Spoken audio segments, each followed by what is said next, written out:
And we'll just go ahead and get started then. All right.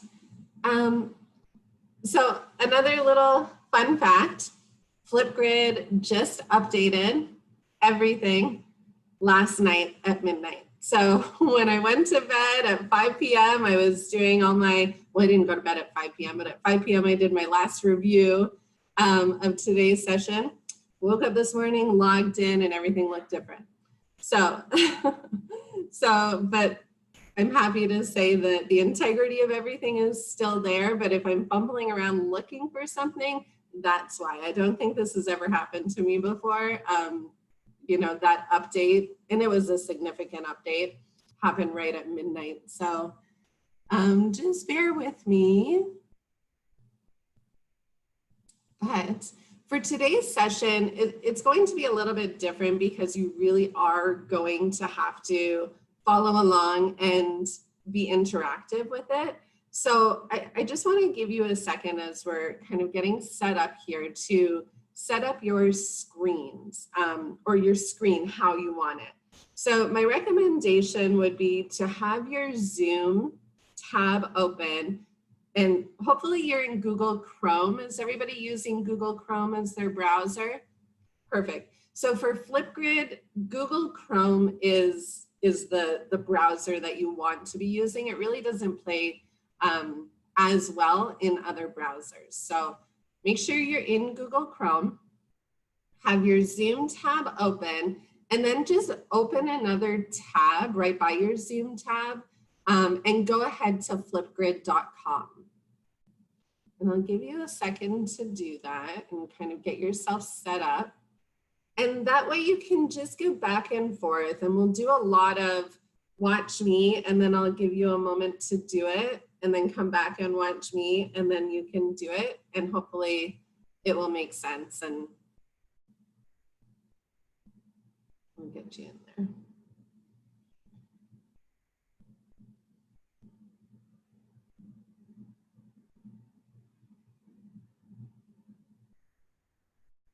Also, if you have smartphones, you can use FlipGrid on a mobile device. So if you have a smartphone or an iPad, it might be a nice idea to just have it by you, especially if your students are going to be using different devices. I know it's not a one-to-one school, right? So we don't know exactly what kind of device students are going to be using, which is totally fine. But just for your practice and your kind of conceptual understanding of the platform, it's a good idea to see what it looks like on different devices. All right, does everyone have their flipgrid.com tab open? You can just give me a yes in the chat. Oh, well, that's good. Oh, perfect. I don't know why I didn't think that.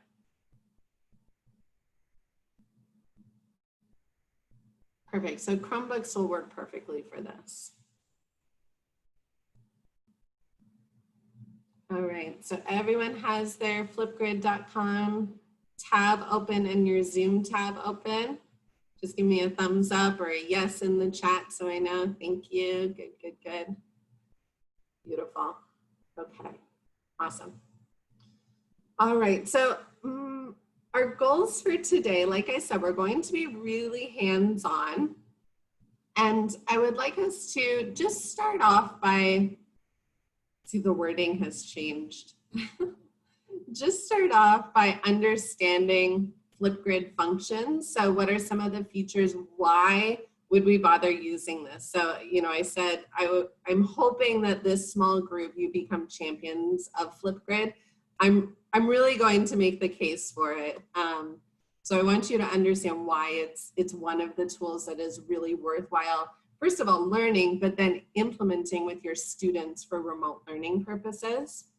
We're going to really spend some time navigating around FlipGrid, your administrator dashboard, as well as the student side, so you can see both perspectives. And then we'll look at how we're actually going to engage students with our topics and have them sign in on their student devices. So it's going to be very hands-on. I'm going to get you in there. You're actually going to create, and then you'll see the student view as well. In our second hour, we're going to focus on facilitating discussions in FlipGrid and actually some of the more advanced features that we can get into. All right, so I'm going to go ahead and turn my camera off so we can get into it here. And for those of you who have your camera on, I would turn your cameras off because when you get into the FlipGrid app, it's going to actually use your camera there. So we want it to be off in Zoom so it can be used by FlipGrid. Perfect. Okay. So what is FlipGrid? FlipGrid is an online video discussion platform. It leverages the power of social learning, and we're going to talk about what is social learning, the theory of social learning, and why it's an important learning concept to tap into, especially for remote learning. When you see FlipGrid in action, when you see students actually interacting with FlipGrid, what you're going to see, and you might not see it because they're doing it from home, but they are fully engaged with online academic discussions. FlipGrids can be casual, they can be informal, but they can also be formalized. We can really tap into some deeper thinking, critical thinking with the FlipGrid platform. But students who may otherwise be reluctant to contribute, so, you know, we talk a lot about synchronous learning and those live sessions, trying to find ways to engage students and have them contribute. But just like in your traditional classroom, when you're doing a live discussion, not every hand goes up, right? We know that there's generally a few students or half the students who are more apt to participate and contribute to a discussion, but there will always be students who are on the shy side, who are reluctant, to speak up for various reasons, perhaps English language learners, perhaps shy, perhaps, just don't want to contribute, not that kid. With FlipGrid, you're going to see students sharing their voice, and they're going to do it in a way that, because it's a video platform, they are familiar and comfortable with these tools. Generally, it looks like a social platform. So if they're on social media, if they're familiar at all with that, it has the same vibe, but it's in the academic environment. So we can really monitor it so it's not overly social, but to them, it feels like engaging with something that's very familiar to them.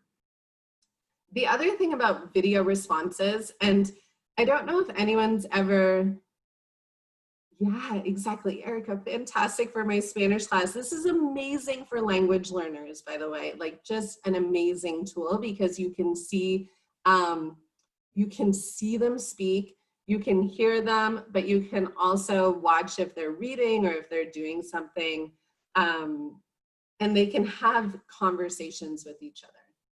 So the thing with videos and kids, what you're going to end up seeing is they're going to do or create their video multiple times. So rarely does a kid create the video and say perfect send or perfect post.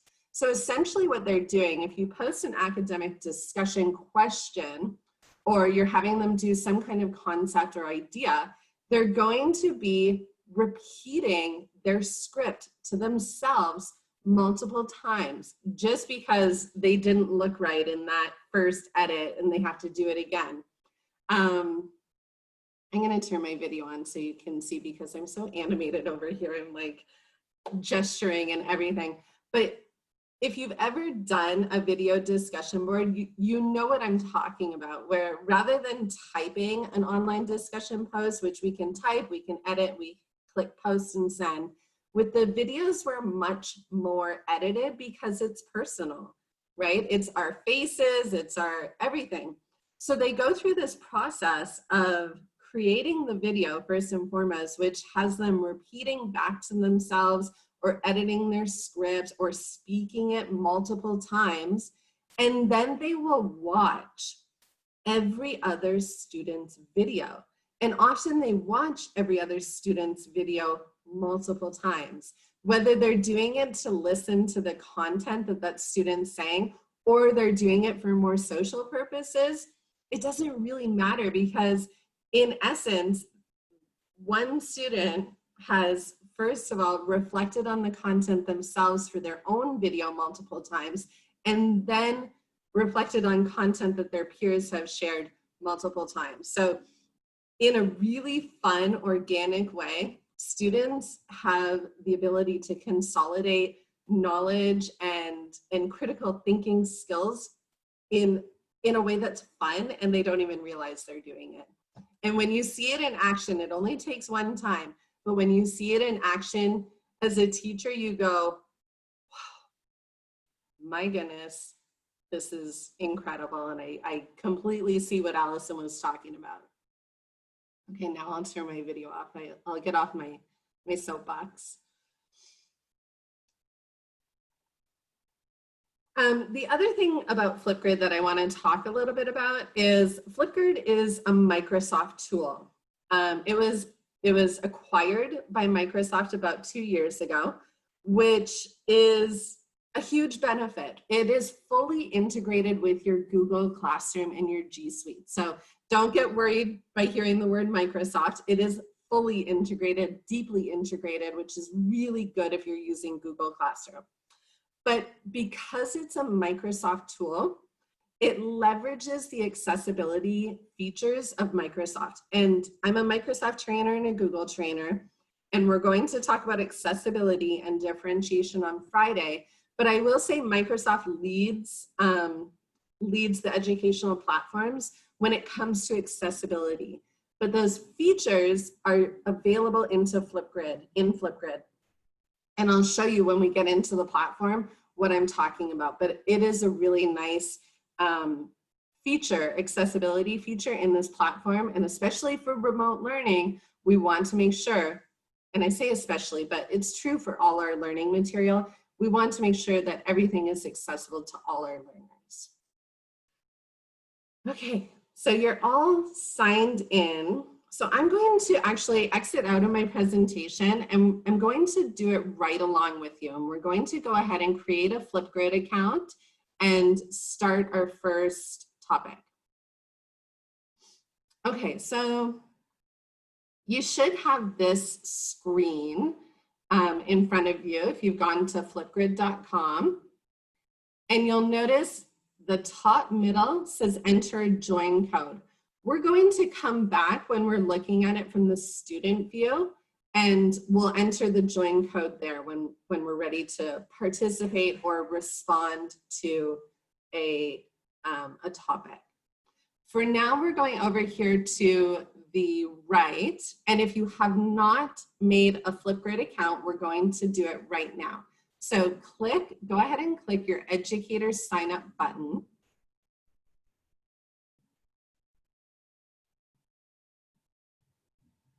Okay, and I'm hoping you're doing it right along with me, but I don't have feedback because I can't see your faces. But if you just give me indicators in the chat if I'm going too fast. If not, I'll just kind of move along at my own pace, and you should be able to listen to me and do what you're doing in your other tab. Okay, so now we come to our educator sign up screen. You have two options, sign up with Google and sign up with Microsoft. It's very important that you sign up with your St. Pat's email address, okay, which is a Google account, correct? We should all have a Google account. So we're going to go ahead and click sign up with Google.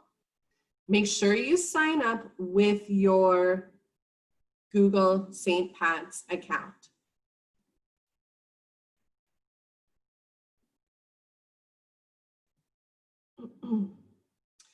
Okay, and here's our what's new. This is the brand new FlipGrid. And you know what, to be honest, it throws me off a little bit that there were all these updates overnight, but I'm really glad for you that we didn't go through a training with the old view and then you come back and everything looks different. So I'm glad that you're seeing the new updated version, even if it puts me on the spot a little bit. I think it's the right thing. So you can go ahead and click through, see what's new. It's actually just going to take you to a blog, which will give you sort of posts with information about what's new. Now, if you weren't in FlipGrid before, it doesn't make much difference to you because everything's new. So just X out of that. And we should see a screen like this, and it says discussion at the top. And then we have, we're going to come back and look at all these tabs here. But right now, this banner shows us that we're in the discussion tab. And the discussion tab is where all of our activities are going to happen with the students, okay? Now we have two options. We have groups, and by default, mine opened on groups. Did yours as well? Or you're all still creating your account, is that right?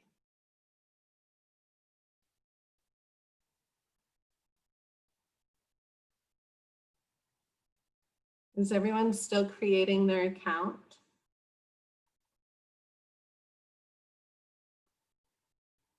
Ready to go. Okay, so topics, we're gonna come back to topics. And if you started on topics,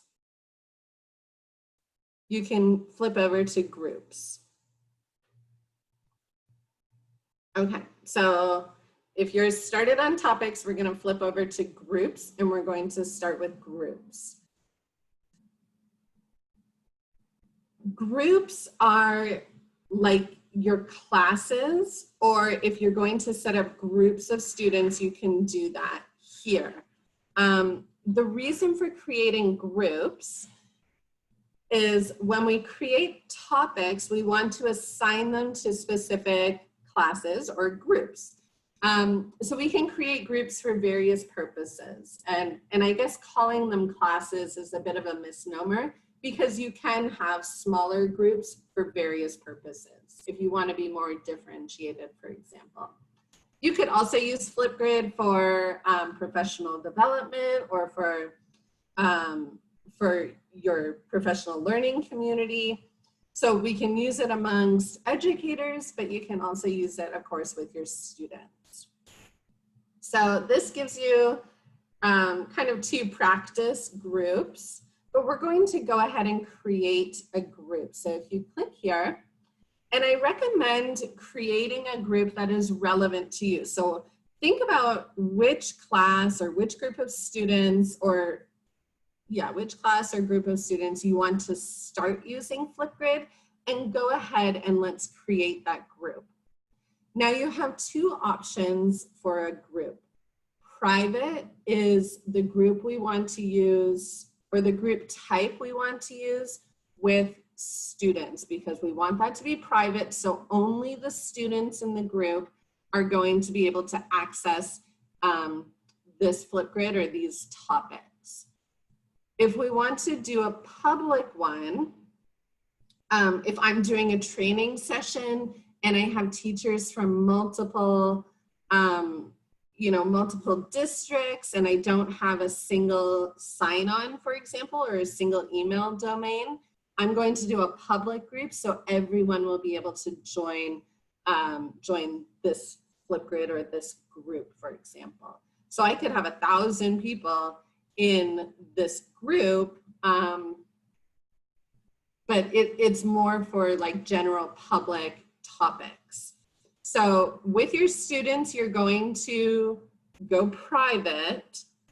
What is a purpose or a reason that you might set up a public group? Any ideas why you might set up a public group?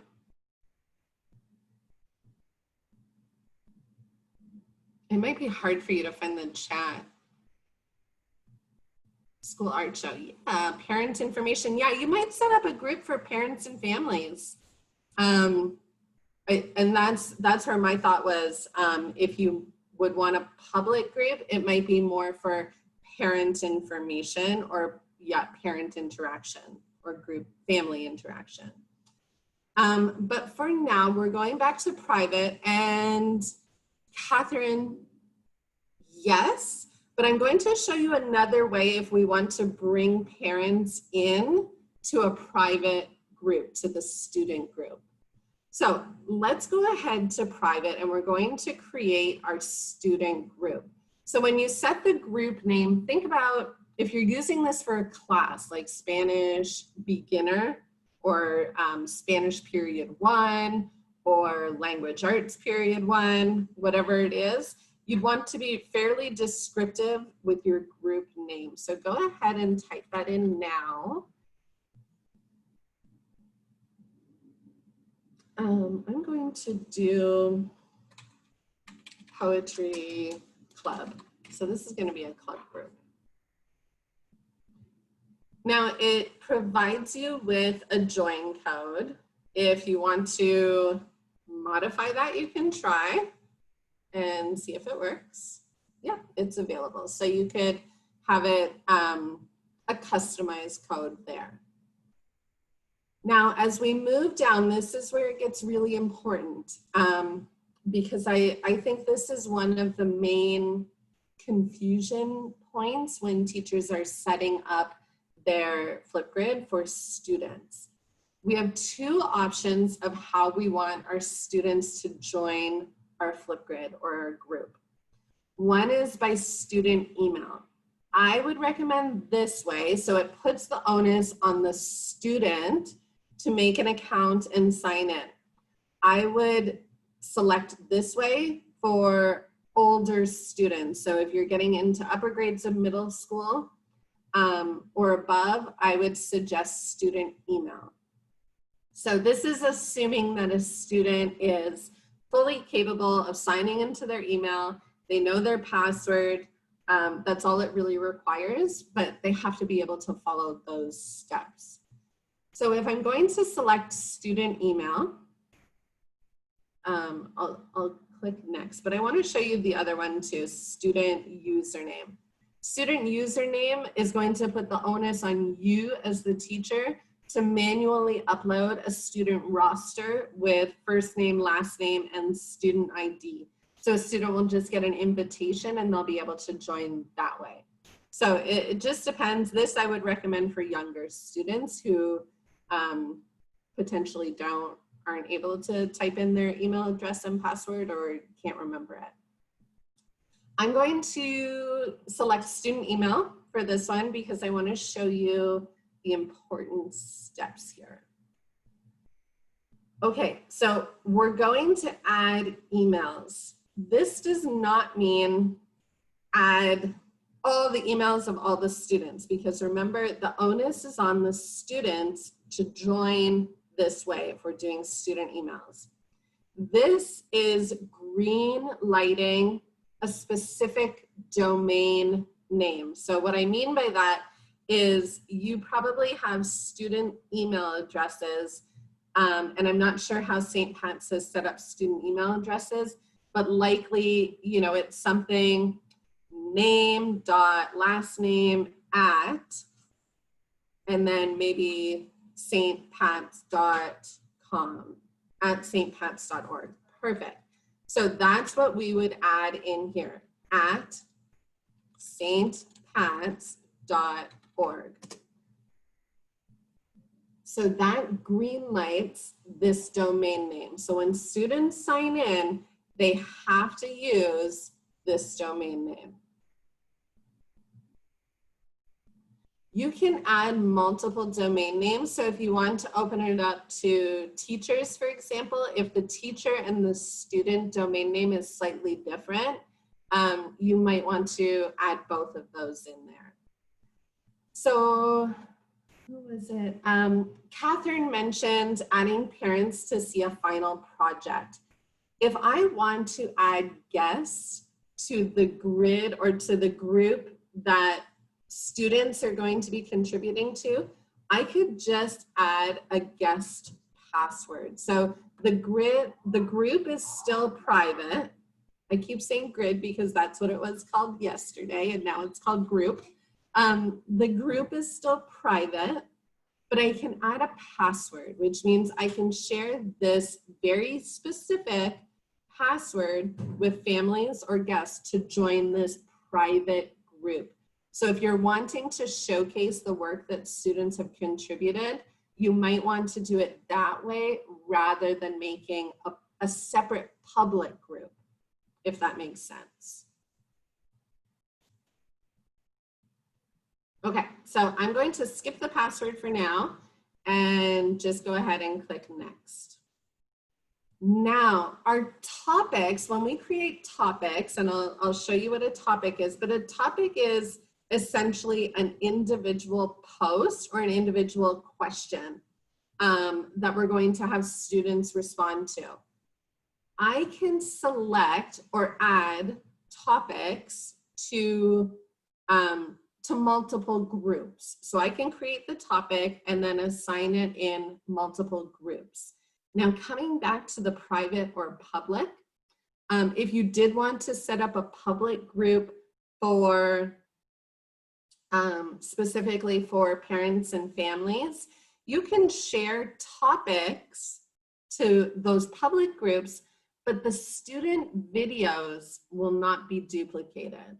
So, which means if your students are responding to the topic, we can't copy all those student videos. Those student videos remain private. So right now I don't have any topics. I'm going to skip this. Okay, so remember I told you this is the group. So everything that I add into this group is going to be shared with this class. And I told you we have this beautiful deep integration with our Google Classroom. Is everyone using Google Classroom? Do we have all sort of older grades? Are you using Seesaw and Google Classroom? So there might be a blend of what you're using. So if you are using Google Classroom, I'm going to show you the integration by clicking Google Classroom. If you are using Seesaw, we can actually copy the embed code or the QR code, and that will allow us to share that login information in a different platform. K through 4, right, Seesaw, perfect. So you could share the QR code into Seesaw if students are familiar with logging in that way. Or we could, if you're setting up a Google site for your class, that's another thing that we talked about for communication. You could copy the embed code and embed it directly into your Google site. So lots of different ways that we can share this information. I'm going to show you the Google Classroom integration. It's very, very quick. So it'll bring up this Google Classroom site. Make sure, very important because Google's sticky, make sure it has the right account. It's brought up the right account that corresponds with your FlipGrid account. So it asks you, share to the classroom. Which classroom do you want to share it to? I'm going to select the classroom, and then it asks you which action do you want to do? Do you want to make it an assignment? Do you want to ask a question? Do you want to make it an announcement? This will bring it onto the stream. Remember we talked about the stream. Or create a material. I'm going to make an announcement because to me, the stream is where we're hosting our discussions and our interactivity in Google Classroom. So it makes sense to me that I would have it as an announcement if I'm keeping it casual. Again, if you want to add grades to it, we can create an assignment or a question. And that way we can formalize it and add grades to it, grade point value. I'm going to just make it an announcement and then go. And you'll see it brings it up in editable mode. So you can choose who you want to assign it to, which students, and create a post. Oops. Yes, absolutely. Let me show you how, Maria. And then if we post it, we can come back and view it. So this is actually opening our Google Classroom. And you'll see this post right now is at the top. If the post was not at the top and you wanted to move it to the top, you just come and click these 3 little dots and select move to top. And that will upgrade that announcement so it's at the very top. But I don't want it there.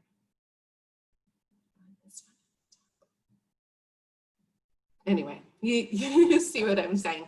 I have to say this level of integration is really unusual, and it's really, really good. So they work really nicely together, even though FlipGrid is a Microsoft tool.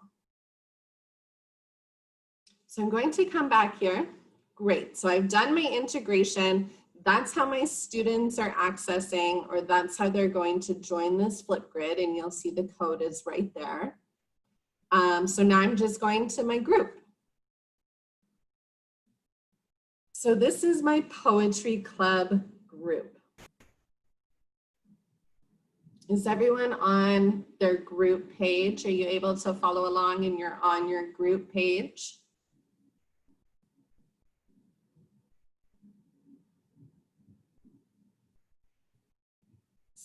Yes, no. Okay, Brittany, I'm gonna wait for you. And if you're having any issues, you can share your screen and show me where you're at, and I can help you through it.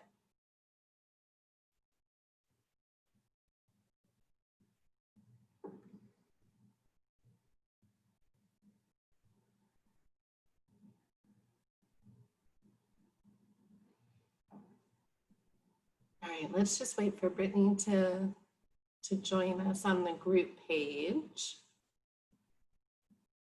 And if you want to unmute yourself, Brittany, or share your screen, I'm here for you. We'll get you there. Got it, beautiful. Okay, so this is your group page. Remember, your groups could be classes, your groups could be clubs, whatever the purpose is, this is your group. Now, I don't know what this purple thing is here, but I don't like it. So I'm going to start by customizing this group to make it, differentiated and to look how I want it to look and feel how I want it to feel. Before I do that, I'll just show you some of the information that we have here. This is the Poetry Club. It was started on August 5th. This is our code. And if I click here, I can view as a student. You can see it gives me that option. I'm not going to do it right now, but I'll show you the student side after. We can also add a co-pilot. So it's their cute word for co-teacher. So if you want to manually add a co-teacher, we can do it right there. For now, I'm going over here to my little edit pencil. So go ahead and click that edit group pencil. And we're going to look at how we can customize this group. So remember, the group is like the class or the collection that we are actually going to assign to students. So let's look. We have the name, we have the code, we have private or public. So you can always come back here and change the settings of the group if you want to, and you can always come back and add that password or change that password if you need to. While I'm here, let me show you the student username. So if you do have younger students and you would rather add them manually, this is what that process will look like. So you can do it first name, last name, username, or you can upload a CSV file. If you have Excel files or Google Sheets spreadsheets, often you can download those in a CSV file. So if you have a roster, you can do it that way, and it'll just be easier to add them. And we can also print the student list. Here we can also add the guest password if you, again, have younger students, but you've set up this method of adding students. We can still set that guest password if we want to bring parents into it. All right, so I'm going to keep it how it was. And we're going to continue scrolling down and just look at some of the different settings of our group. We want to keep it active because this is an active group that we're starting for this year. If we hide groups, it's just like archiving. So it means that they're still there, but they're hidden to the students, so they won't be able to see it or access any of the information. If you're not ready to make this visible to students, you could keep it hidden for now and then come back and make it active later when you're ready. Group followers. So if we want students to receive email notifications, we can go ahead and turn this on. This can amplify the social process if you want students to really be that engaged with it. And I'm telling you, like, these FlipGrids will kind of go viral in the class, and you'll see in a class of 20, you can have 1,000 views on their videos. And especially if they're getting notifications, they'll be more apt to like really check it back, and see what's new on the grid or the group. Okay, this is where we can start personalizing. So I told you I really didn't like this purple thing. Well, good thing FlipGrid gives us a lot of options. And I will say this is one of the nice updates. We have a lot more kind of cute options here than we did yesterday. So that's exciting. This is Poetry Club. So let's select, you have nature, you have people, you have textures. I like the books, so I'm going to do that one. I think that one's pretty cute for this. You can also upload if you have an image that, you know, might actually be a class picture or something that's really relevant to your class. You could also just upload a personal image. I'm going to go ahead and click Update Group to save all my changes. And now it has that personal view. On the student side, hang on, I'm going to go back and not do that right now.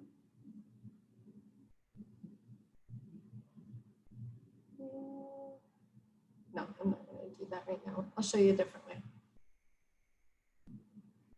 Okay, so now I have my group. So this is for the Poetry Club. I want to start adding discussion questions. I want to start, you know, I want to start using FlipGrid. I want to start my discussion.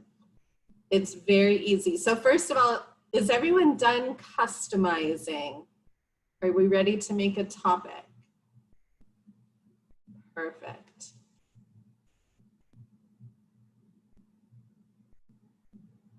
Beautiful. Okay. While I'm here, I'll show you, we do have this actions button with the drop-down menu. And basically it just gives us all the same options that we have over here. You probably won't need too much of this, or you won't need to use too much of this. If you want to duplicate the group, you really like how it looks, and I want to make it exactly the same with all the same settings, I can do that. You can also look at notifications to see what activity has happened in the group, but you'll see it. It's pretty straightforward. So let's go ahead and we're going to add our first topic. So click Add a Topic. The topic is actually going to be your discussion. So this is where you're hosting your discussion question or prompt, whatever it may be. So I'm going to do something very generic because it's the beginning of the year and I want to get to know everybody. So this is, we're going to do all about me. And the prompt is, tell us 2 truths and 1 lie about yourself. The class will try to identify which of your 3 stories about yourself is a lie.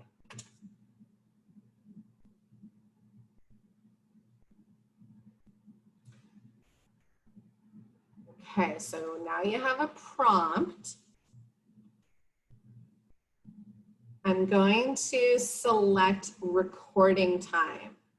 All right, so this is important. If you want students to be really quick, so answer the question, don't think about it too much. Just like, give me your quick answer, 15 seconds. But we can give them up to 10 minutes to do something more in depth. So maybe if they're doing final presentations or they're giving a speech and it needs to be under 3 minutes, for example, we can really set those time parameters to make sure that they're not going overboard. I would say your average default 1 minute and 30 seconds can actually feel very long. But I'm gonna keep it at 1 minute, 30 seconds. We have options for closed captions. These are what I'm talking about, built-in accessibility features from Microsoft. So if we want to have real-time closed captions, we can actually do that in different languages. So I know there's a Spanish teacher on here. If we want to speak in English and have Spanish, it should be an option. Spanish closed captions, we can do that. If we want to speak in Spanish and do English, I believe that's also possible. Okay, video moderation. If we want to moderate the board, which essentially means when students post a response, a video response, it's going to come to you and you'll have to approve it before it becomes public. So before all the other students can see it and respond to it. I recommend turning this on. Just to make sure, especially in the beginning when you're setting up expectations and you're setting up norms and protocols, and this is new for students, you really want to make sure that they are interacting with this space in a respectful way and meeting your expectations about how they're using this environment.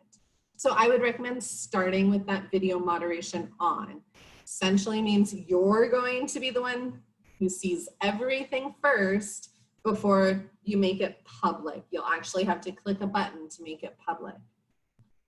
Okay, now this question is pretty boring. It's just text. So we can add a whole bunch of stimuli to this question. Now I don't recommend adding a whole bunch of different stimuli, but choose one method of kind of stimulating the conversation or the question or whatever the activity is that you're asking students to do. So you could go ahead and record a video of yourself. So if you would rather speak or you want to do an example video, you could go ahead and do that.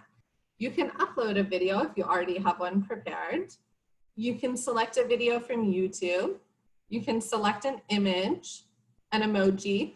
I'm going to add a GIF and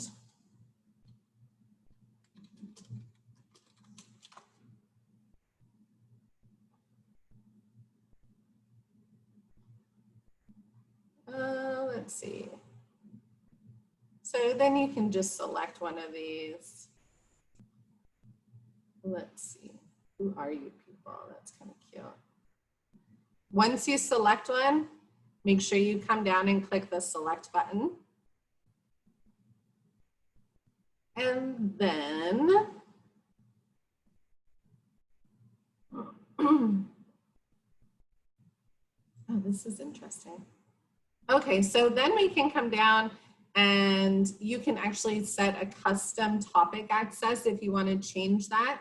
I wouldn't recommend it necessarily, because we want to, especially in the beginning, establish consistency and establish one method of getting students in there. When we're introducing a new technology, especially, you want to make it as easy as possible.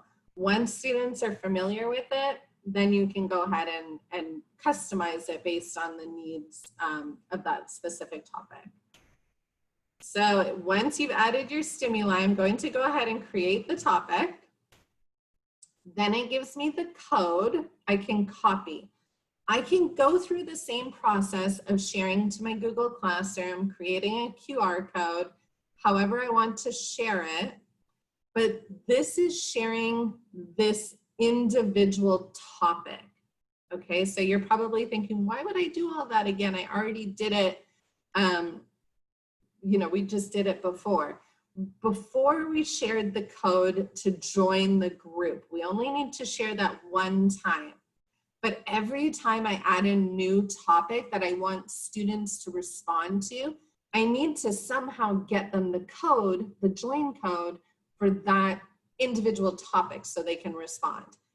Easiest way, share to Google Classroom. Another easy way is this QR code. So especially if they're using mobile devices and they're familiar with QR codes, that's super easy. Or we can get the embed code. And that, just by clicking there, Sophia, let me come back to it. I haven't played with it on Seesaw all that much, but I will come back to it and see if I can do that a little later on, okay? And that might be just something we walk through together to see what we can do. Just by clicking here, we get that embed code, or we can copy it and email it or put it in the chat for students. So I'm just going to put it in the chat down here. If you're doing a live session, that could be one way to do it. All set. So this is what it looks like on the student side. So a couple things you'll find here. This is our stimuli.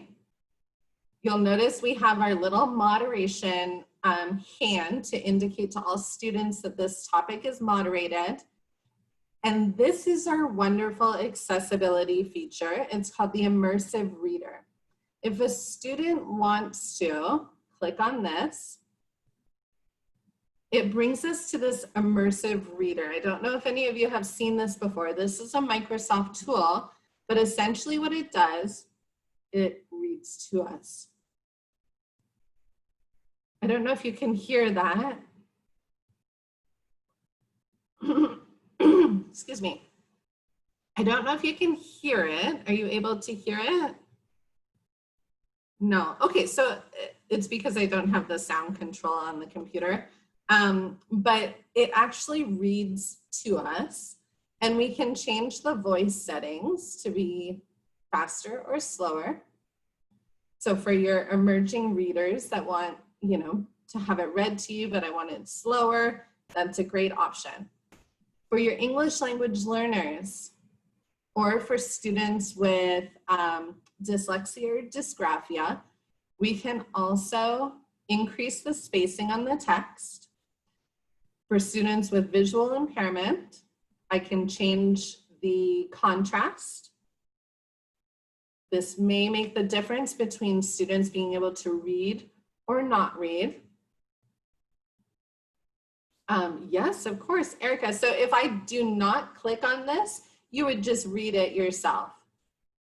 But for students who do need extra support with reading, or students who need to access some of those accessibility features, that is available to them. Yes. Yeah. So when you're asking the question,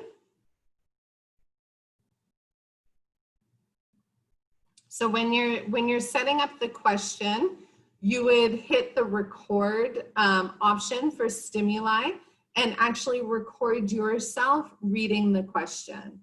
That's how I would do that. So it would be a video recording of yourself reading the question. Definitely. Yeah, absolutely. But so I just wanted to show you this. We do also have grammar options here. And again, for your students who have potentially focus issues, this is great for dyslexia or dysgraphia. And we have a dictionary, a picture dictionary.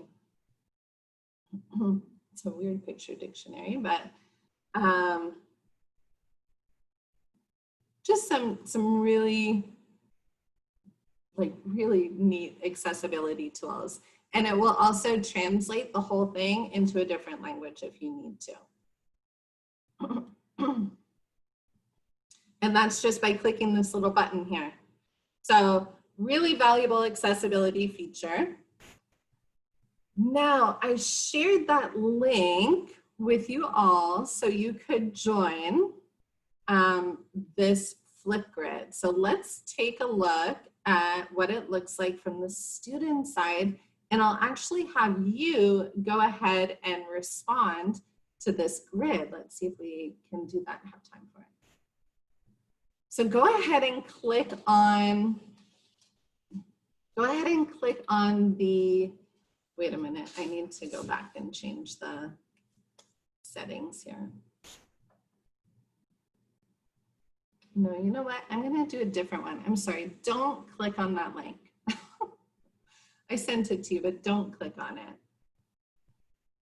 I'm going to come back here, and I set up a St. Pat's one that should be public. So I made this one public for you because you all have different email addresses. So let's try this. So let's see how that one works for you if you're able to join that link. There we go.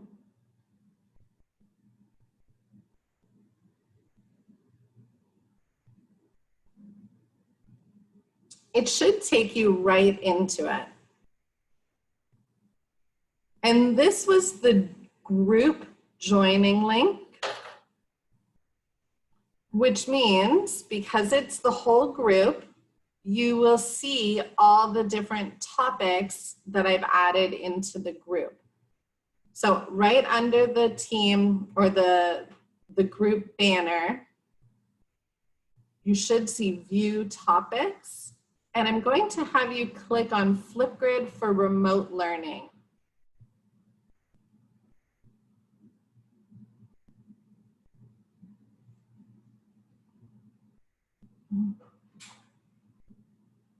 So let me know, give me an indication if you're all there when you get there.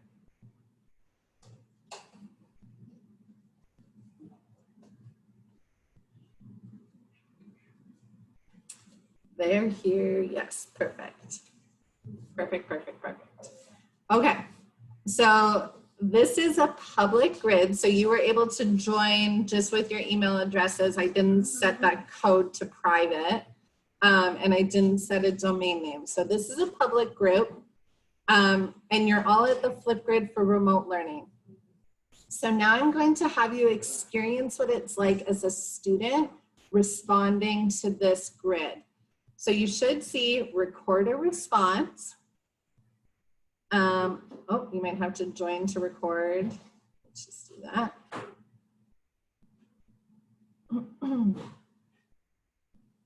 Okay, so I have 1 minute and 30 seconds to record, it's telling me, and I can click anywhere.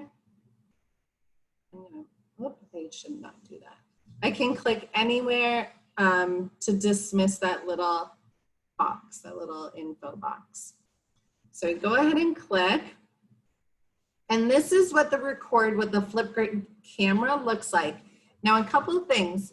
If you're just starting to record, you're in Google Chrome, it will bring up a little, what's it called? Like a little info or a question box that says access to, or allow FlipGrid access to your microphone. And let me see here, Krista. Were you able to click on that link and join?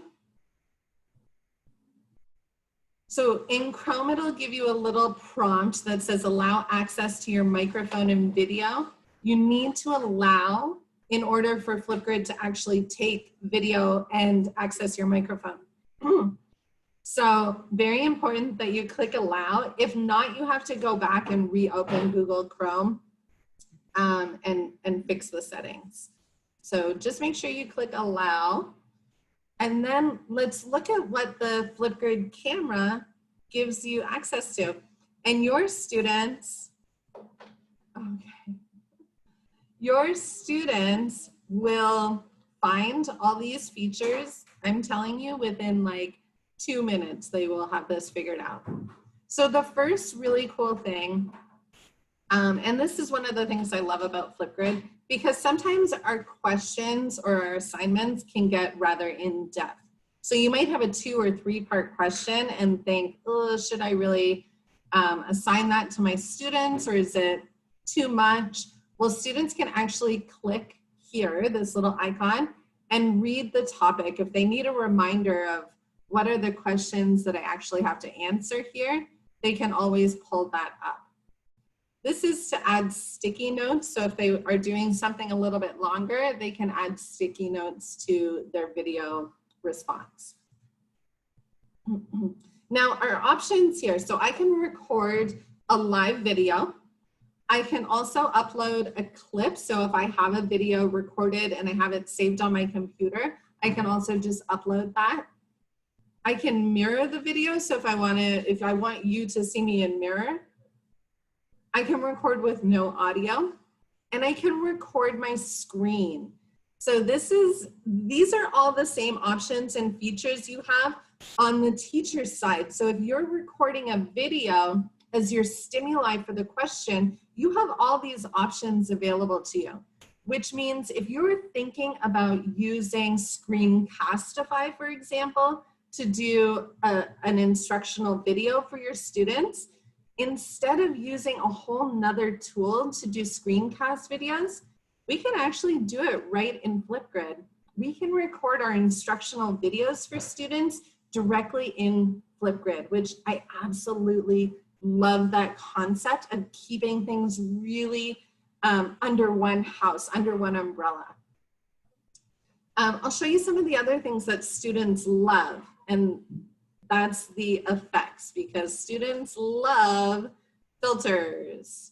So, you know, especially when we get into older grades and students start having these inhibitions with, you know, sharing themselves on video, they love these filters. And, you know, it's fine if you want to be on filter. It's not so much about how you look, or maybe sharing their home or their background might be uncomfortable for them for whatever reason.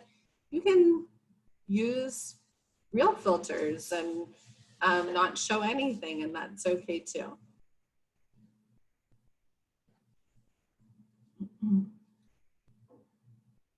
With the effects, you'll also find frames. So we can be pretty cute here with how we frame ourselves.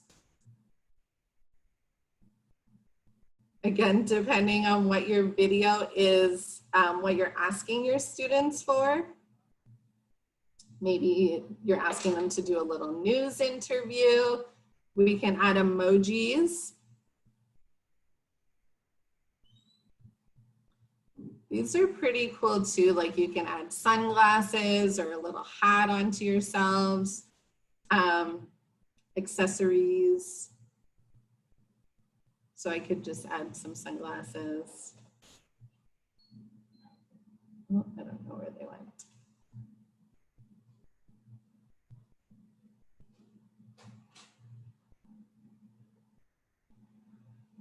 Yes, okay. So Crystal, let me go back. There's my sunglasses. Let me go back. Just we'll finish how we are responding as a student, and then I'll go back and show you as a teacher how you would do the instructional video. So when you're ready. Yes. No, well, no, because on a topic, it doesn't have to necessarily be a question. A topic could just be a lesson, or it could be something, an announcement. You don't always have to have students respond to you in a question format. Yeah, so you can have them respond, or you could just have it as, go and check this grid. That's where the instructional video is going to be, or that's where the lesson is going to be for the day. And then, you know, maybe even just a quick response. Tell me one thing you learned from the video, or one thing that you didn't know before, just to know. And that's one of those engagement tools where you can really motivate and inspire students to engage with your instructional material, and you're holding them accountable for actually watching the instructional material. But yeah, I'll show you how to do that. So when you're ready, you're going to go ahead and record yourself. So remember, this is a student responding to a recording. Blah, blah, blah, record, record, record. When they're done, we're going to hit pause. And then next.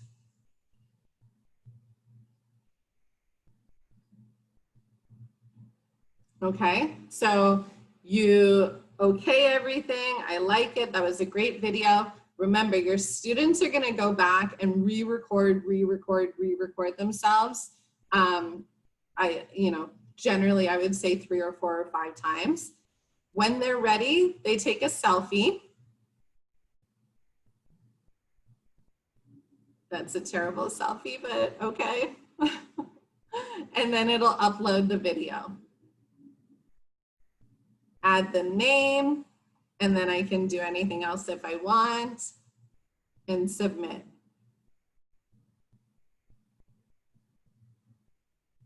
Okay, so now you'll notice, woohoo! All right, we have Sophia has responded, Allison's responded, Maria's responded. I love it. So this one I did not moderate. So you'll notice that everyone can see each other's videos right away, which is lovely. But with our students, we want to be more moderated, and then you would actually have to click and approve to make it public. That's great, guys. So I want to go back and respond to a few of your questions before I get way too ahead of myself. So while you all are responding to this, take your time, create your first response video. I'm going to go back on the educator side and show you how I would set up that instructional video. Okay, so Krista, if you're watching, go ahead and click to the tab of me demoing, and I'll show you how I would set up that instructional video. So if you go ahead and add a new topic, so this is going to be lesson, let's call it, I don't know, Monday's lesson. You would be more descriptive, maybe with the date, maybe with the topic or the unit, the description for the actual lesson. So your prompt would be, watch the video below to learn about blah, blah, blah, and respond. Oh, let's do this. We'll do it like this. So number 1 would be, watch the video below and learn about da, da, da, da, da. Number 2 would be, respond with your own video. What is one new thing you learned from this video? Okay, so remember I told you we can add stimuli down here. So we can actually add different instructional materials. So you could add a Kahoot if you are using those. We could add a Newsella article if you're using that. But I'm going to go ahead and record a video as my stimuli. And you'll notice it brings up, I have 10 minutes to record my video.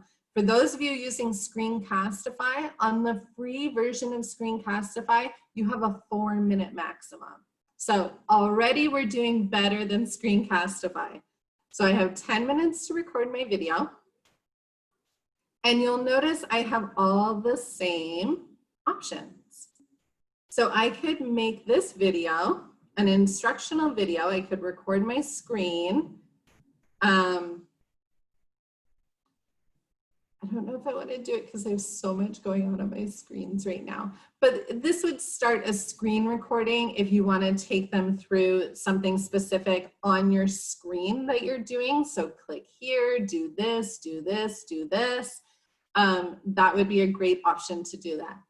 If you're wanting to do an instructional video that's more of a process video, so if you're in your classroom and you have your Boxlight panel behind you, this is a really great option to set up your instructional video for your process. So maybe you're doing math and you want to actually live demonstrate the process. You could do it using FlipGrid and have students respond, show me how you got the answer. And they can do that. They don't necessarily need a whiteboard or a panel behind them. They could do that just with a piece of paper. Like, show me how you're doing that. We also have, I thought there was a whiteboard at one point. I guess not. Oh, we do have a board. So we could also do it like this. So you could have students respond on a board, and look at this, guys. Flip screen or split screen. So, you know, one of the great things about Seesaw is you can record a video and you can record it through yourself doing something.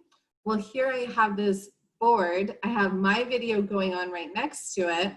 And then I can add either text or I can have draw if students have touch screen. So here's how I got this response. And I'm talking behind it. How cool is that? This is all new, by the way. It's so cool. I love FlipGrid. Did everyone see that, the split screen? I can't get over that. I think that's so cool. You can be bigger, you can be smaller. A little graph paper. Just a whiteboard, like draw your thoughts here.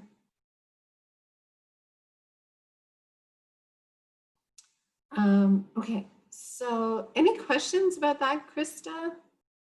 You get it, nice. Okay.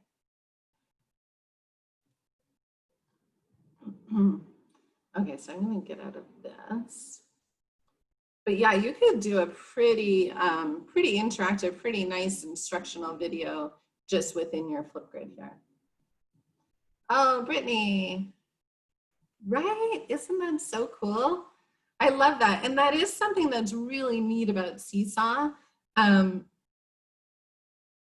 Okay, so let's look at that. That's something that's really neat about Seesaw is having students actually verbalize and visualize their thinking process.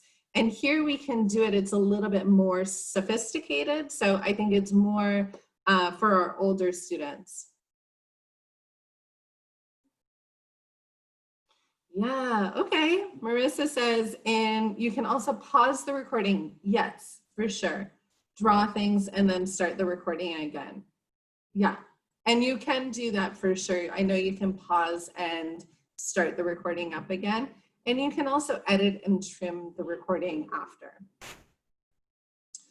Okay, so how do you moderate the FlipGrid? So I just want to make sure, because I didn't go and change the meeting. I didn't go into the next meeting. I just want to make sure everyone, or there weren't any new joiners that I had forgotten about, or I didn't join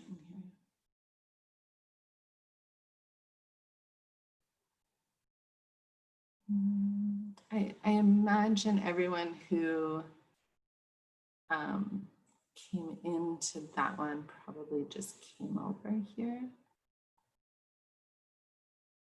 Is everyone doing okay, or do you need a break?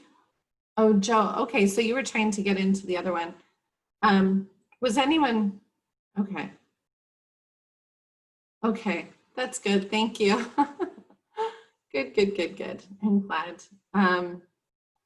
It makes more sense than stopping and starting again. But I'm gonna see if I can just go ahead and join that one as well, just to make sure no one's over there. All right, so it looks like everyone's playing around. Keep adding your responses here. And I'm just gonna check the other meeting and make sure nobody's over there.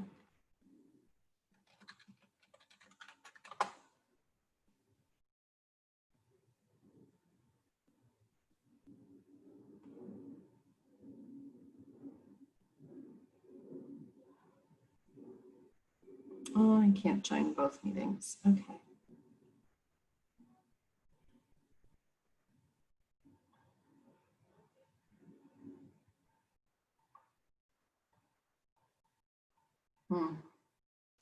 I would imagine everyone would find their way over here, Joe, just like you. I can't go and join into the other meeting, but I hate to quit this one and move over there.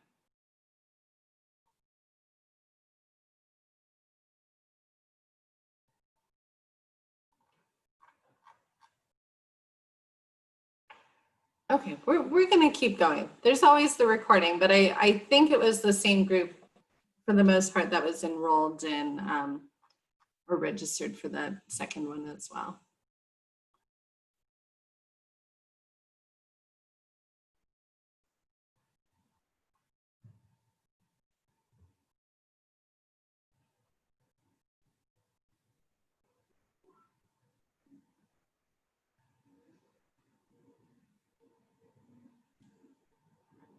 Okay.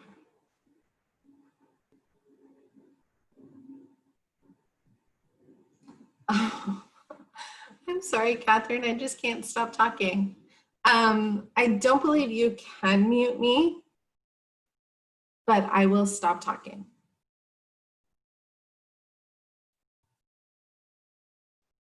Well, actually, let's see where everyone is. So it looks like we've had a few responses, which is great. Had about 4 people making their responses.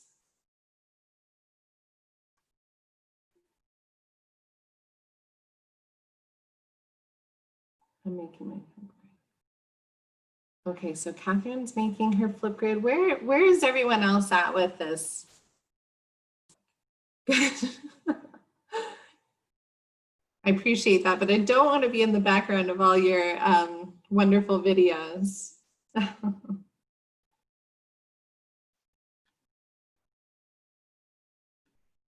It came to my email, but not sure how to okay it. Okay, perfect. So let's take a look at that. Okay, Joe, so if you go ahead to flipgrid.com, I'm not going to start from the beginning, but go ahead and walk through the educator sign up. And that'll at least get you to the dashboard, and then you can follow along with us.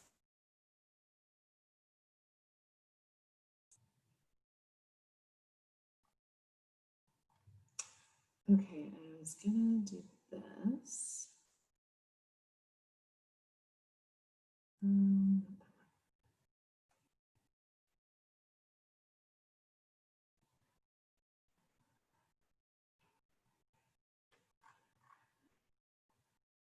Oh, we have 8 responses here.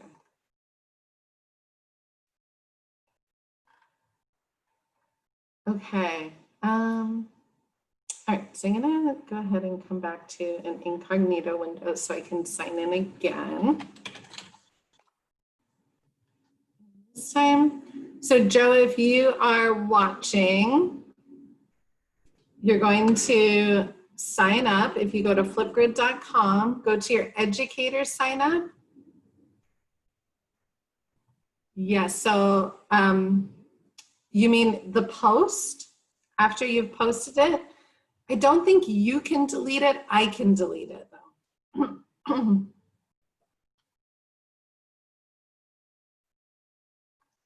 All right, so now I'm back on my, this is the one that's private. So I have one topic that's private, and let's see here. So all about me, and I'm going to share that. And I'll copy it. Let's see if I can just do it like this.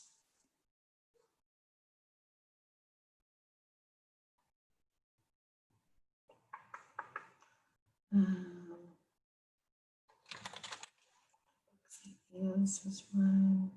So remember, this is the one that I had the domain name.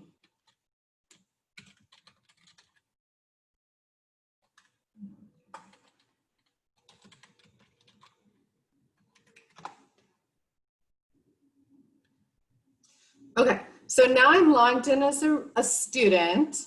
This is one that should be moderated. Let me just make sure it's moderated. Yeah.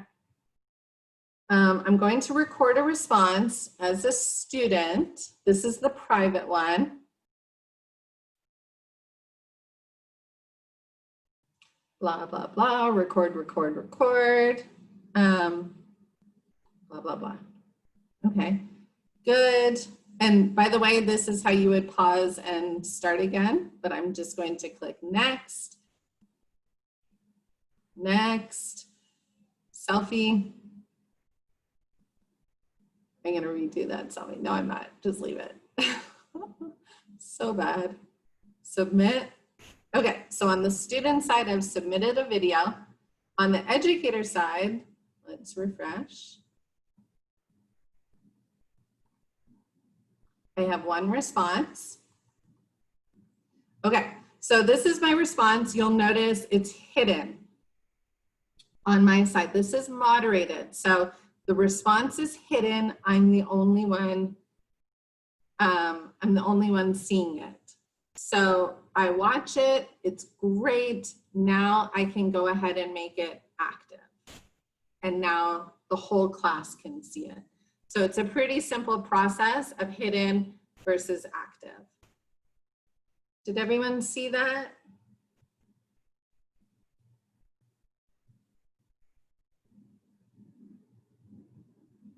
Perfect. Okay, so that's the moderation process. It's pretty quick. So you would only, Krista, you would only get that option if you made it private when we did our topic setup. So let's go back here. So this is the topic, and you should see this hand that tells you it's moderated. If it's not moderated, if you're not seeing that hand right there, then you're going to come back in and edit the topic, scroll down, down, down.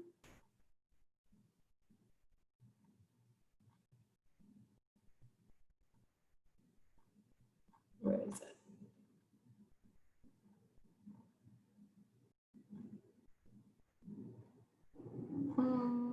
Where's my moderator?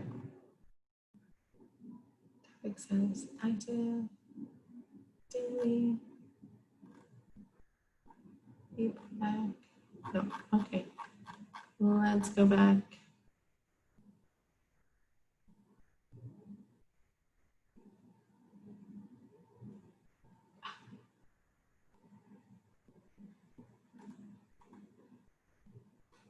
Oh, there it is. So it's right at, when you're creating the topic, you have the option to keep it moderated or unmoderated. If you change it, make sure you update topic. So let me show you again, because I know I was jumping around a little bit there.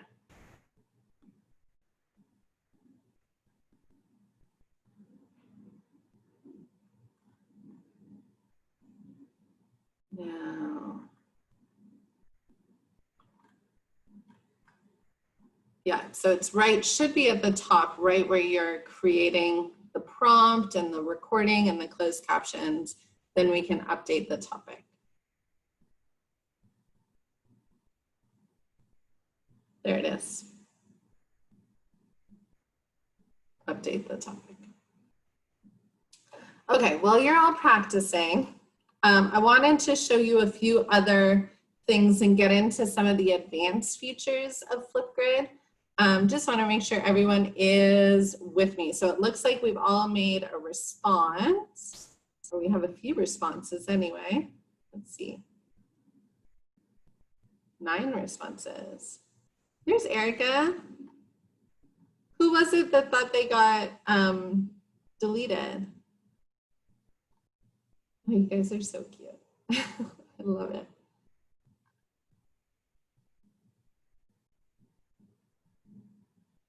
I did, Emily. I don't think I. Yes. Okay, Maria, that's a great question.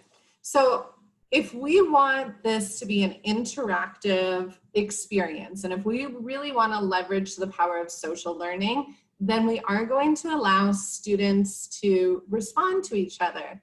And they respond to each other via video. So let's talk a little bit about some of the moderation that we can use when we're using FlipGrid to really enhance the power of social learning. Social learning is a very powerful learning theory. Essentially, it states that basically students learn in social environments by observing and then imitating the behavior of others. So it was originally Albert Bandura coined the social learning theory. His model has evolved, but essentially it says students learn a great deal by observing others. When they're observing, they're also modeling.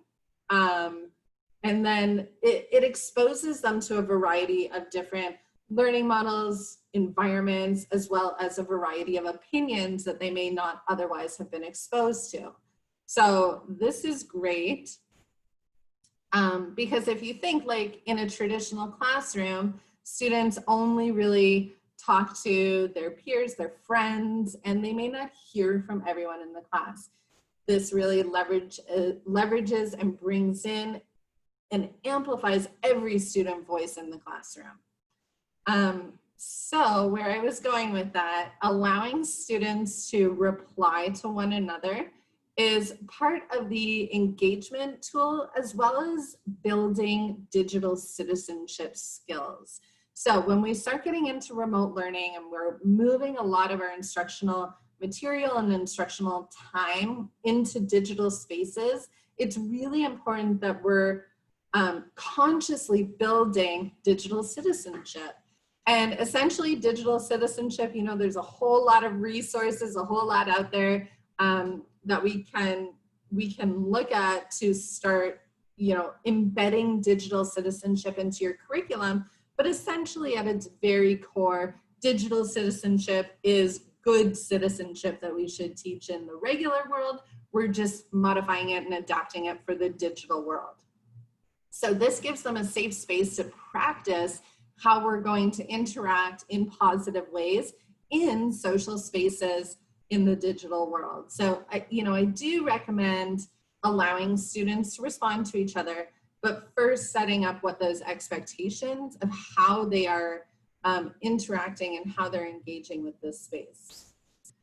So all of that being said, if I come back here to my topic, I'm going to show you some of the kind of moderation and facilitation tools that I have available to me to really, really ensure that I am cultivating this space to be what I want it to be, and that's a really positive social learning environment. So if I come back here to my edit topic,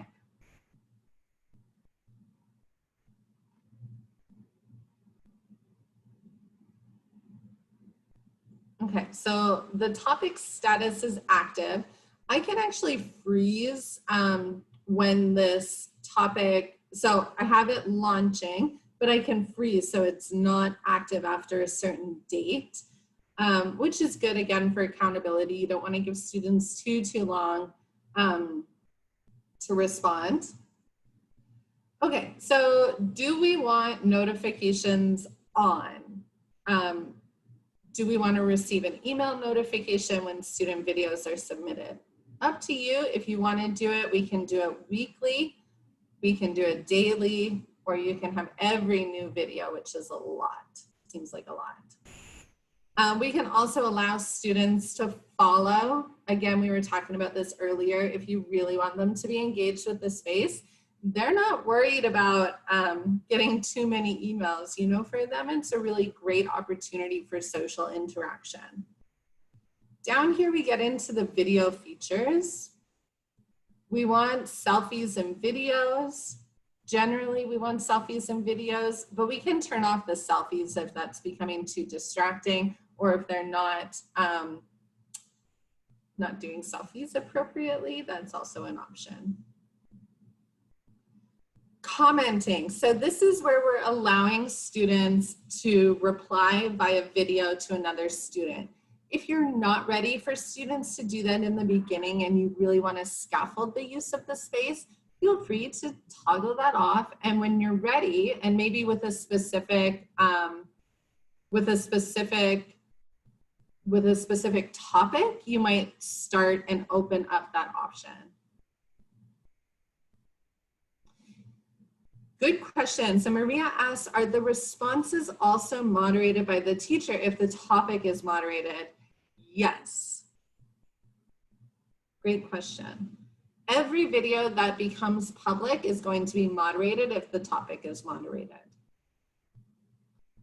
So view count, this is interesting, and it really depends on the age of the students, but I've seen students get really, I don't know if competitive is the right word, but kind of obsessive over the view count and like, oh, the video's going viral. Even though it's private in the class, sometimes they just watch and re-watch each other's videos. And as I said, you could have a class of 20 and one video has 1,000 views and you're thinking, what are these kids doing? But you can turn that off if the count is actually being distracting. And also if they're getting to be a little, let's say, I don't know, competitive about it, or my video has more watches than yours, I could go ahead and turn that off. I can also turn off sticky notes. That's kind of up to you and how you're going to use the space. Sometimes it's nice for students just to have notes for themselves while they're recording, especially if you're getting into some of those deeper or higher order thinking questions. You know, it just kind of acts as prompts for them, which is nice.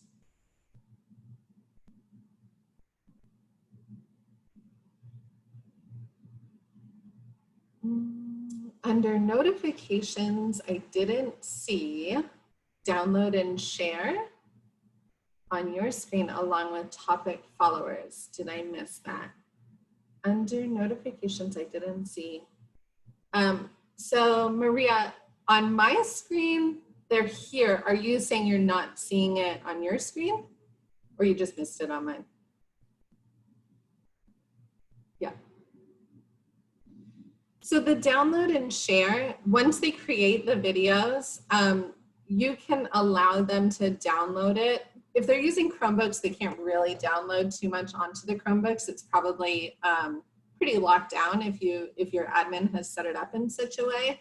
But if they're using personal devices, they can download the video and use it elsewhere. So, you know, again, it's kind of up to you, but we can also toggle that off. So if you have older students and they're on social media and they are really proud of their video, or if they're if you're using Google Sites and having students create portfolios, these download options could be, yeah, just for their own work, exactly. So it's like I created a video, it's just myself, I can download and share my video on another platform if I want to. So if you're doing digital portfolios, that would be an option there, or a good option to have on. So we can also allow students to do video editing, which probably your older students are going to get really into, and especially for longer videos, and especially for more in-depth questions or assignments. You want to leave that on if you're going to have them do a 10-minute video, for example, and it's maybe like a multi-part presentation that has different elements. You'd want to allow them to edit those videos. Do you want them to attach links or attachments to their video? Again, this is really great if you are going to use this as an opportunity for students to do final presentations, or they've done some project-based learning and this is one of the artifacts, but I want to upload all my process and show you how I got there. And here's the Google Doc and here's the Google Slides presentation I used. It could be your final submission for that project. We also have the option to turn on likes or leave it off. I recommend leaving it off. This is, again, one of those things that we want this to be a social learning space, not just a social space. And having the likes, for me, it's just a little too social media-esque, and then we can get into some of those, feeling bad if I didn't get as many likes on my video as Johnny down the street or whatever. So I don't know, that's a personal choice for you, but my recommendation would be to leave it off. So now we can get into feedback. So I really like the feedback options in FlipGrid. I can provide basic feedback, or I can provide custom feedback, which means adding rubrics and expectations, setting up expectations within FlipGrid. So if you're using Google Classroom, I would say you don't really need to get into your custom feedback. We can just do basic feedback because I'm going to assign the assignment in Google Classroom anyway. And then I'm going to update my topic. If I wanted to, all of these settings, I want to apply to all of my topics, I can save changes to my default settings. But I'm going to just do this for now.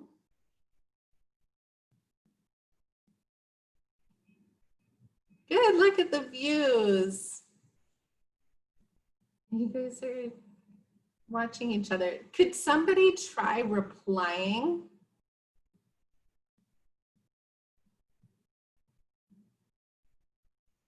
Hola, mi amiga.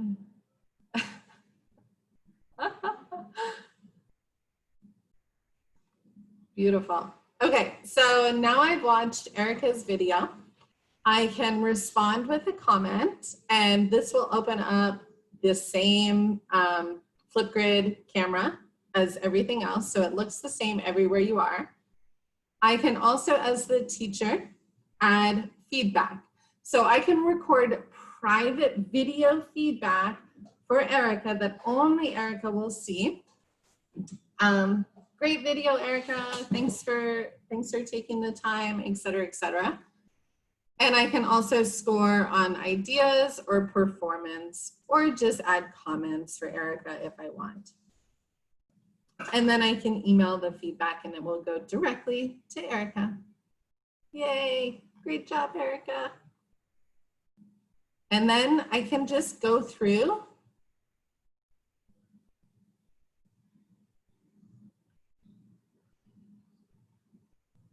and do the same thing one by one.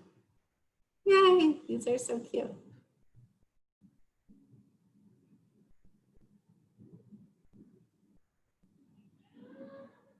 I can hear myself in the background of everyone's video. Okay, so you get the idea here that it's pretty easy to flip through and provide feedback for everybody one by one, but we don't have to get so in depth with feedback. If we don't want to record a private video for everyone, I could just add a comment. Erica, I didn't actually add a comment or send a comment. I was just showing where and how to do it. Oh. You see this a lot, by the way, where students will cover their faces. And hopefully the idea is they'll get comfortable with it and, just sort of get creative with it and won't, you know, use all the filters and cover their faces. But it does take some time to scaffold and build confidence and kind of comfort levels in this tool for sure.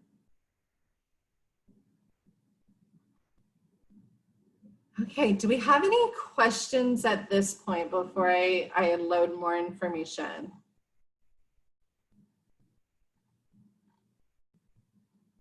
Have I missed any questions?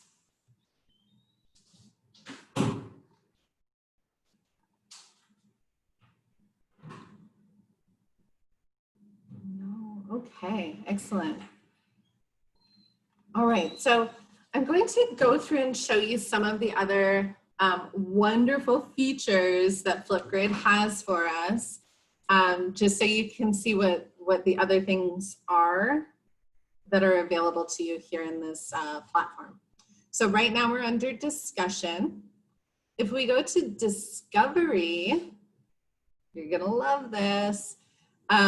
Essentially, this is a huge library of pre-created topics. So topics that other teachers or partners or FlipGrid themselves have created and shared with the community. So you can just view the topic, take it and assign it to your class. So edit it and take it and assign it to your class. You'll notice trending topics. So a lot of these are topics pertaining to back to school or scaffolding some of the FlipGrid, you know, just practicing and building some competency within the tool. But I mean, they're so cute. But you can scroll through, you can browse, of course, but we can also filter by subject area. There's digital citizenship we were talking about. So now we're putting on digital citizenship. Audience, so what age group are we using this for? Middle school. And now you'll notice it's filtered for us some different topics. So let's look. Role of school in fostering. Let's just look at this one. Okay, so I like this one. It's got some videos. It's got some questions. What does it mean to be a good digital citizen? I'm going to add the topic. It will ask me which group I want to add it to. I'm going to add it to my St. Pat's FlipGrid. And now it brings it up in my FlipGrid in editing mode. So I can make any changes I want to before I assign it to my group. So right now it's public, I want it to be private,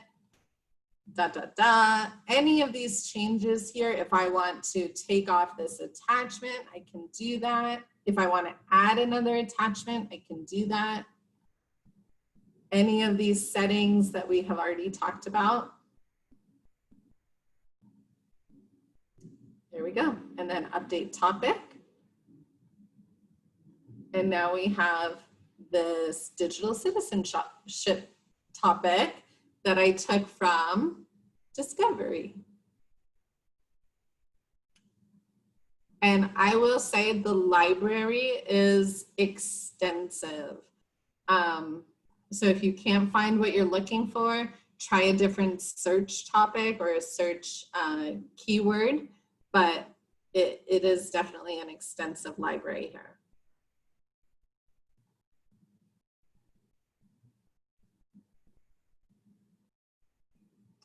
Was everyone able to find the Discovery tab?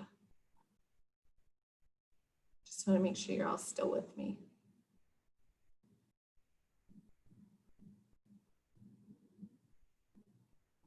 Good.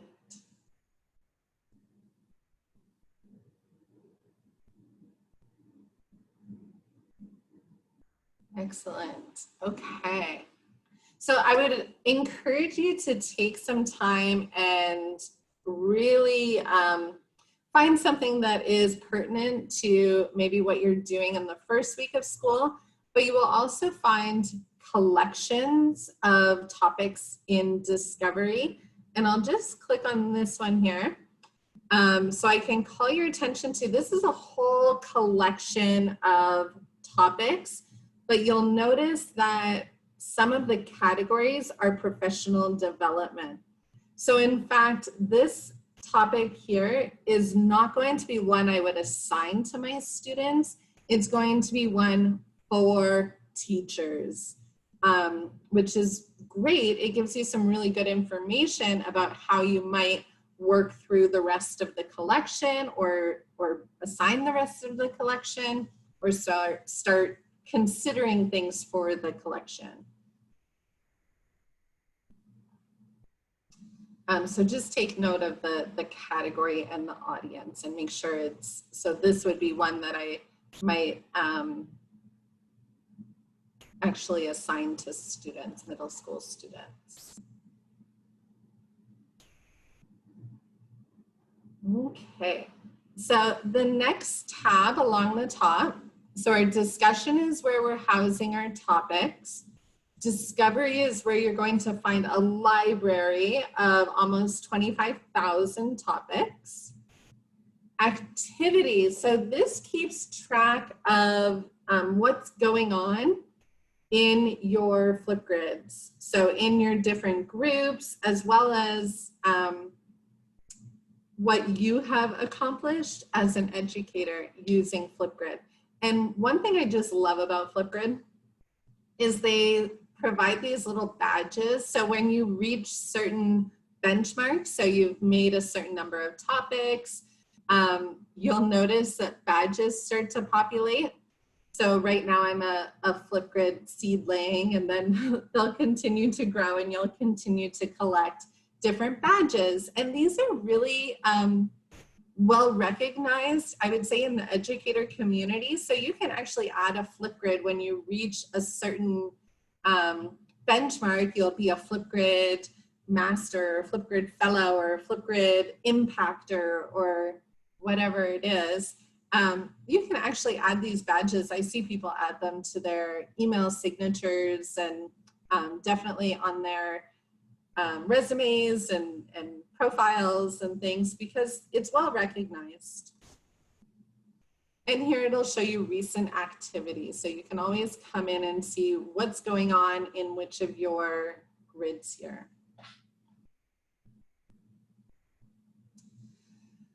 So the next tab we have available is mixtapes. And one of the new updates, which I love, is on each of these tabs, well, here on mixtapes, it will give you an opportunity to learn more about mixtapes. So when you come back and you're doing more, you're playing around with FlipGrid a little bit more, you can actually click here and it will bring you to the blog to learn more specifically about mixtapes.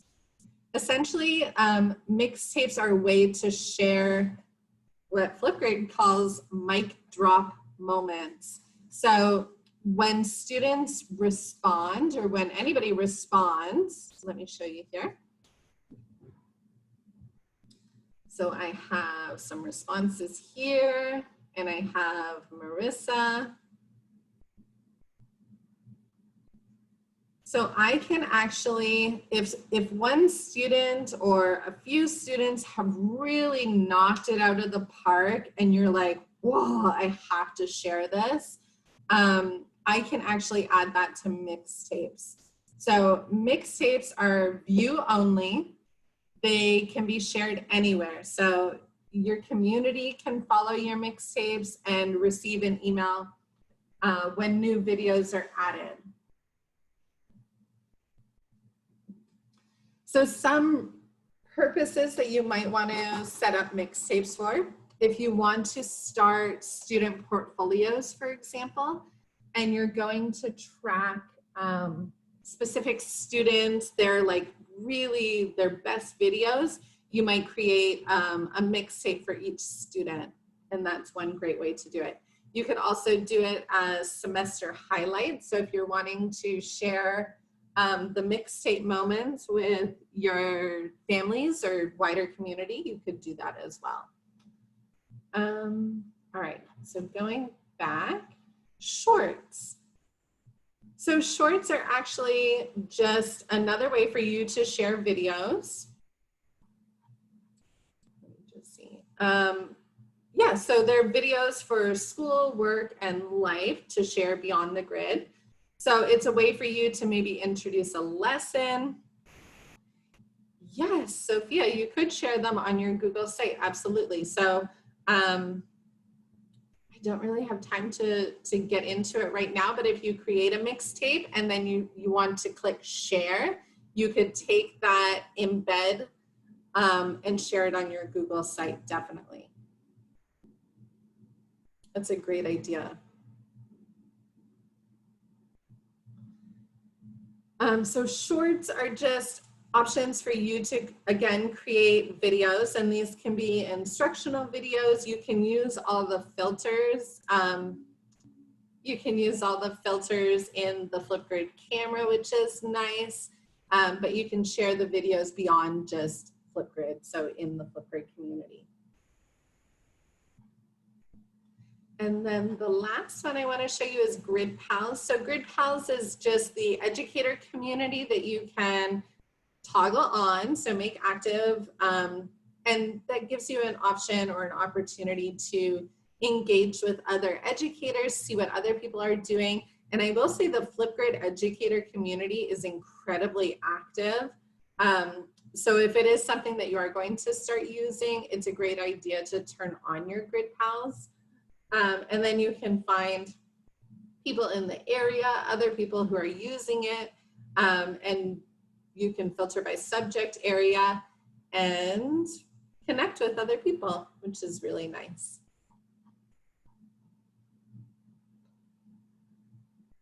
Okay, so I want to leave all kinds of time for everyone who's left, and I know there were a few questions, one about Seesaw, and I'd love to take a moment to explore that if that's going to be beneficial for everyone.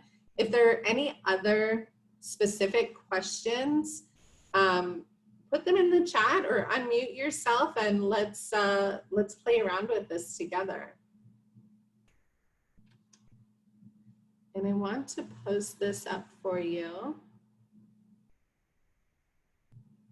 I just lost my chat, of course. There it is. I want to post this for you. Oops, that didn't work.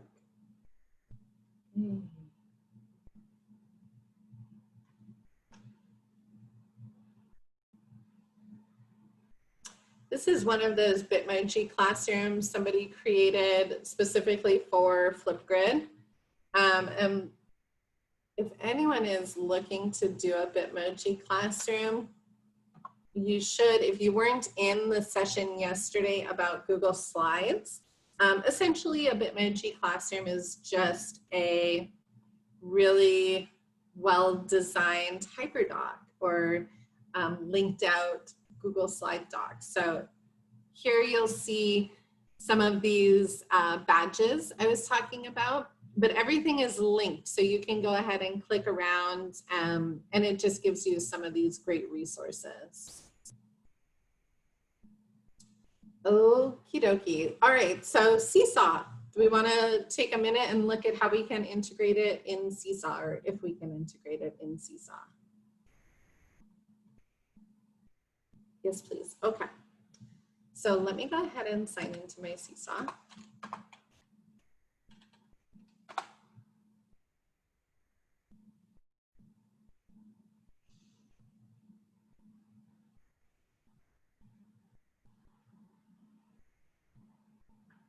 Yay, it just did it. Wonderful. Okay. So I'm going to select a, thank you, Mary. If anybody else has more questions, we're going to look at Seesaw and any other questions you have to get started with FlipGrid for the last few minutes. And feel free to unmute yourselves and talk and be more interactive now if you would like.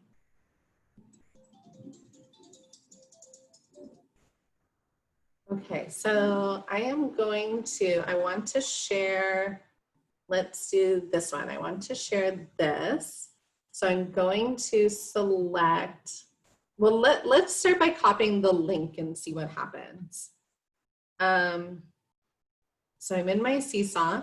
I'm going to add an activity, or should I post it for student work? Let's add an activity and see what happens. Create a new activity. And let's see if we do this, what will happen? Dun, da, da, da, da, da, da, da, da. Will students know to click? Okay, so let's go back.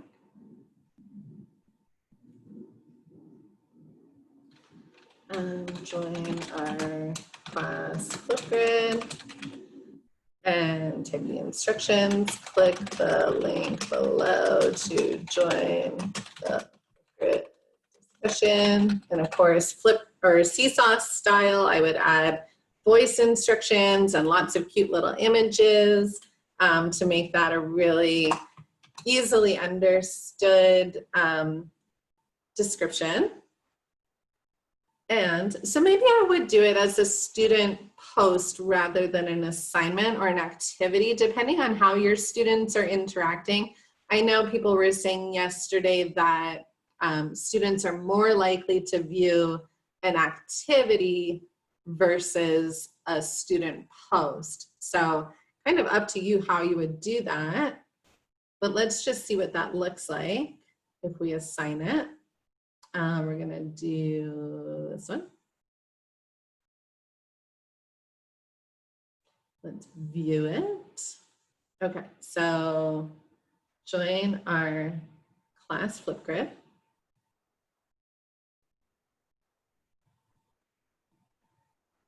There you go.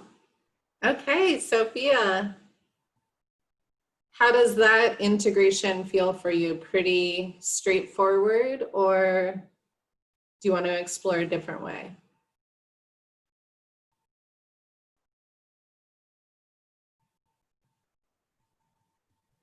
Now, I was already signed in, so that's one thing to consider. You would still have to scaffold or maybe walk them through the sign-in process.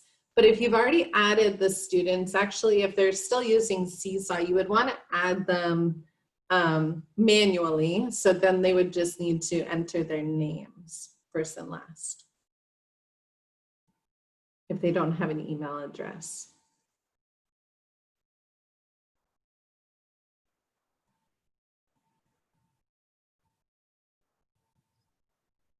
We could also do the QR code.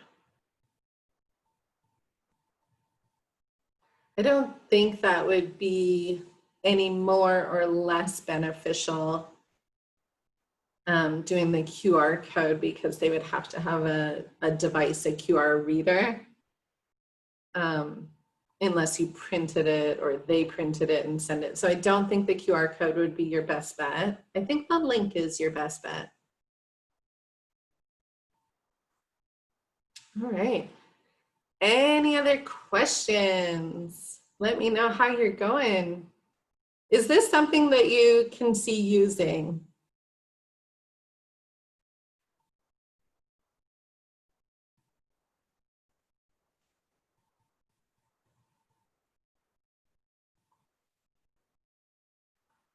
Good, Eric, I'm so glad. And this is one of those things that I think maybe it takes a little more to get started with, but the impact of it is, I've watched it and it's just really amazing.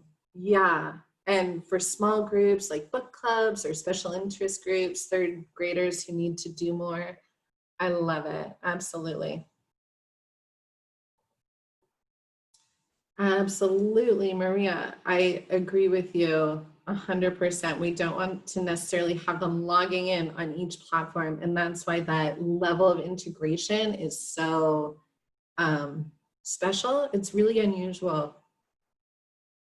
It's great for math, having them explain their own thinking behind the problem. Exactly. And I've even seen it used where a teacher has set up a group for each individual student for the purpose of students doing weekly fluency reading, or if they're going to have it be more of like a video portfolio or a video journal. That's a really neat kind of other orientation of how you might organize your FlipGrids. It's kind of a different way to think about it, but if you do have, I guess you could do it, yeah, as a group. Each student would have their own group, which would be kind of interesting. I don't know if you'd do that for 200 students, that would be a lot. But if you have a smaller group of kids, it might be something you could do. But certainly for language and having that back and forth interaction, of course, we want to set up those expectations of how students are interacting with one another. But it's so much, I would say so much more poignant when you see them interacting with video in this way, where they're edited with their video, versus in the live synchronous environment where they're kind of taken off guard in that moment, and you generally just get those like really brief hellos or, you know, just really sort of short interactions. This really gives them a time to think about and have a specific topic to interact on and to really think about and discuss amongst themselves. So I love it for that purpose. Yeah, definitely. I'm so glad. Well, I want you guys to spread it around St. Pat's, get everyone onto it. Certainly it's a great tool for students. It's also really good for professional development. So you know, I'm a huge supporter. And if you have any other questions, feel free to email me. I recommend the next thing that you go and do is really use it as soon as possible. Start setting up your back to school topics for your groups, thinking about how you're going to share it either via Seesaw or Google Classroom, and how are you going to start establishing some expectations. All right, that was the fastest 2 hours ever. It went so fast. I really appreciate you all spending the time. And please do feel free to reach out if you have any questions.